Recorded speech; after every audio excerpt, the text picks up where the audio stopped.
महाराष्ट्राचा आवाज आपल्या हक्काचा। चिंचवली कोपऱ्याची वाडी काही विघ्न संतोषी लोकांनी एक अशी अफवा उठवली का विदाउट परमिशन ही खाण चालू आहे, इको झोनमध्ये आहे, त्या कशा चालतात। त्यानंतर आम्हाला हे सगळं समजल्यानंतर आम्ही सर्व परमिशन दाखवल्या। आम्ही कलेक्टर परमिशन दाखवली, पोल्यूशन बोर्डाची परमिशन दाखवली, ब्लास्टिंग लायसन्स दाखवले। नंतर पर्यावरणचं आम्हाला 24 वर्षाची परमिशन आहे। असं सगळं असताना सुद्धा बरीच विघ्न संतोषी लोक खोटं नाटक करून कामं बंद पडावी ह्याच हेतूने त्यांची हे चाललेली आहे, किंवा त्यांचा काहीतरी त्याच्यामध्ये हे असू शकतो, काहीतरी महत्त्वाचा मुद्दा काहीतरी असू शकतो। तर या सर्व प्रसंगाला तोंड देण्यासाठी आम्ही कलेक्टरकडे जाऊन सगळ्या परमिशन वगैरे दाखवल्या।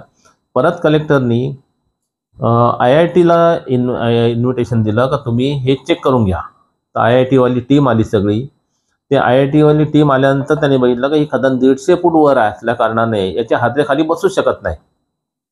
मग त्यांनी सगळीकडे मशीन लावून चेक केले, ब्लास्ट केले, तर कुठेही हादरा अजिबात बसलेला नाही।